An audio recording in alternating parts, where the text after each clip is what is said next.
Free trade foreign trade policy है। Foreign trade policies MPPC means MPPSC pre की MPPSC 2024 के जो paper unit number 6 है, unit number 6 के अंतर्गत आप लोग जब देखें एक टॉपिक दे रखा है भारत की विदेशी व्यापार की नीतियाँ। तो पहले इंट्रोडक्शन देखेंगे, फिर 2023 में गवर्नमेंट के द्वारा जो 1 अप्रैल 2023 से लेकर 2024, 25, 26, 27 उसका टाइम लाइन निश्चित नहीं है, लेकिन देखेंगे कि उसकी स्टार्ट कब से हुई थी, 1 अप्रैल 2023 से, और उसके 4 पिलर्स हैं। उसी पिलर के अंतर्गत आप लोग जब देखें गवर्नमेंट के द्वारा अलग अलग स्कीम चालू की गई थी। तो आगे देखें, जब फॉरेन ट्रेड पॉलिसी होती है, तो फॉरेन ट्रेड पॉलिसी के अंतर्गत आप लोग जब देखेंगे कि 1950 से लेकर कि 1950 से लेकर इंडिया गवर्नमेंट के द्वारा जब देखें कि 1950 से लेकर 1985 तक की भारत सरकार की किस प्रकार की पॉलिसी रही, तो आप लोग जब देखेंगे कि ये किस प्रकार की नीति को अपनाए हैं 1950 से लेकर 1985 तक। 1950 से लेकर 1985 तक जो इंडिया गवर्नमेंट के द्वारा पॉलिसी अपनाई थी उसका नाम था एक्सपोर्ट सब्स्टिट्यूशन पॉलिसी। अब इसको क्यों अपनाया था? कुल मिलाकर 1950 से 1985 तक लेकर देखे कि भारत सरकार के द्वारा जो नीति अपनाई गई थी, तो आयात प्रतिस्थापन, मतलब ये था कि इंडिया गवर्नमेंट का केवल टारगेट इतना था कि जितना एक्सपोर्ट हो रहा है उतना ही इंपोर्ट करना है। यही आगे चल के इनके पता है क्या हो जाएगा, LPG रिफॉर्म के लिए एक आधार तैयार कर देता है यही। तो 1950 से लेकर 1985 तक इंडिया गवर्नमेंट के द्वारा, भारत सरकार के द्वारा आयात प्रतिस्थापन की नीति को अपनाते हैं। 1985 में समय आया भारत के सबसे युवा प्रधानमंत्री राजीव गांधी जी के द्वारा। तो 1985 में जब पहली बार 3 वर्षीय विदेशी फॉरेन पॉलिसी लाते हैं। फिर 1992 से आप लोग जब देखेंगे 1992 से लेकर 2019 तक भारत सरकार के द्वारा सतत रूप से पंचवर्षीय योजनाओं के समान 5 वर्ष में, प्रत्येक 5 वर्ष में आप लोग जब देखेंगे तो फॉरेन पॉलिसी को एकदम लागू करते गए हैं। तो कितनी आई हैं? तो वर्तमान में 6 नंबर की है। देखिए 1992 से लेकर आप लोग जब देखेंगे 1992 से लेकर 1997 तक कितनी स्कीम आई हैं, यहाँ देखें कितनी फॉरेन ट्रेड पॉलिसी आप लोग जब देखेंगे। तो 1992 से 1997 तक पहले चली। सेकंड नंबर की जो भारत की विदेशी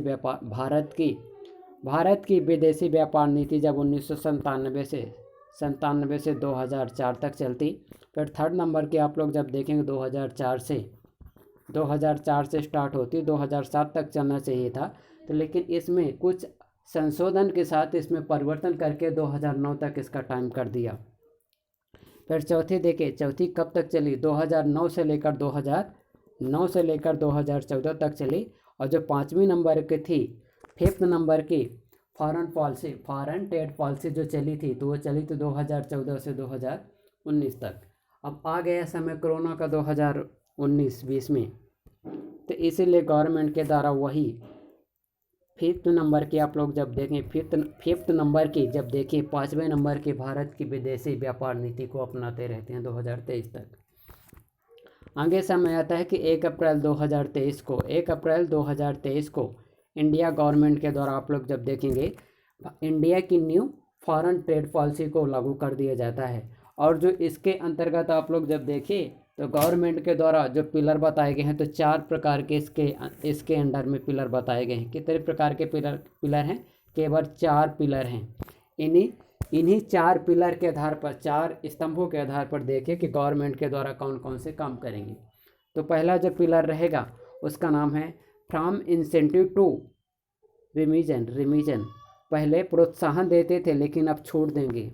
वो क्यों करेंगे? वो इसलिए करेंगे क्योंकि WTO में भारत की मौत आ जाती है जाके वहाँ जो MSP देते हैं। सेकंड नंबर का जो उसका पिलर है, सेकंड नंबर के पिलर का नाम है एक्सपोर्ट प्रमोशन थ्रू कोलैबोरेशन, यानी कि गठबंधन बनाकर केंद्र राज्य जिला तीनों के द्वारा गठबंधन बनाकर एक्सपोर्ट प्रमोशन करेंगे। थर्ड नंबर का जो पिलर है उसका नाम है ईज ऑफ डूइंग बिजनेस, जैसे e-commerce. Ease of doing business के अंतर्गत आप लोग जब देखेंगे कि विश्व बैंक के द्वारा 2003 से ease of doing business report जारी करता था, जो कि 2023-24 में उसको बंद करने के लिए नौबत समस्या आ गई। और इसका जो फोर्थ नंबर का जो पिलर है उसका नाम है इमर्जिंग एरिया, मतलब उभरते हुए क्षेत्रों की पहचान करेंगे। जैसे कैसे उभरते हुए क्षेत्र, जैसे ई कॉमर्स हो गया, एम कॉमर्स हो गया, ये उसके एमर्जिंग एरिया शामिल हो जाएंगे। तो इसमें हो जाएगा इंसेंटिव टू इमिजन, जो कि सेकंड नंबर में हो जाएगा collaboration, export promotion through collaboration. और जो थर्ड नंबर का हो जाएगा तो वो हो जाएगा ईज ऑफ डूइंग बिजनेस शामिल हो जाता है। जो फोर्थ नंबर का हो जाएगा उसका नाम, फोर्थ नंबर का जो पिलर रहेगा उसका नाम रहेगा इमर्जिंग एरिया, उभरते हुए क्षेत्रों की पहचान करेंगे। फिर फर्स्ट नंबर के अंतर्गत आप लोग जब देखेंगे जो पहला पिलर है गवर्नमेंट के द्वारा, जो पहला पिलर है, पहले पिलर के अंतर्गत सरकार कौन कौन सी स्कीम चालू की है। तो पहले स्कीम का नाम है, आप लोग जब देखें, RODTE,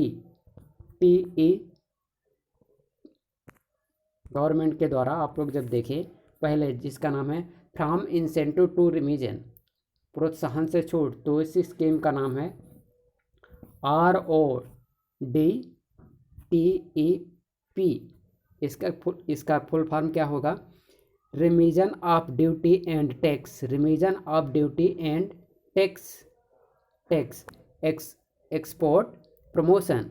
अब ये किसके लिए, आप लोग जब देखें कुल मिलाकर ये प्रोडक्ट के लिए है, वो गुड्स के लिए रहेगा। किसके लिए रहेगा, ये गुड्स से रिलेटेड है।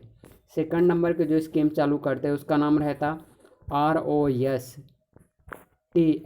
इसका फुल फॉर्म क्या होगा, remission of state and centre, यानी कि भारत सरकार और राज्य सरकार दोनों के द्वारा टेक्सटाइल इंडस्ट्रियल के अंतर्गत आप लोग जब देखें क्या करेंगे, छूट देंगे। जैसे कि मान इन केस थर्ड नंबर का जो हो जाएगा उस स्कीम का नाम है, उसका नाम है, आप लोग जब देखें थर्ड नंबर के स्कीम का नाम है EPCG।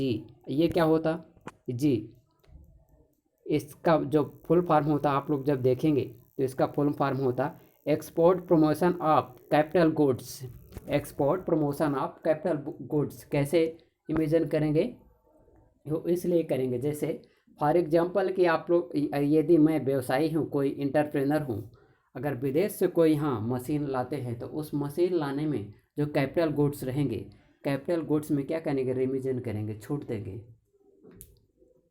Thank you very much for watching of this video. फिर कल पढ़ेंगे पिलर नंबर सेकंड, थर्ड और फोर्थ, तीनों पिलर का स्टडी करेंगे।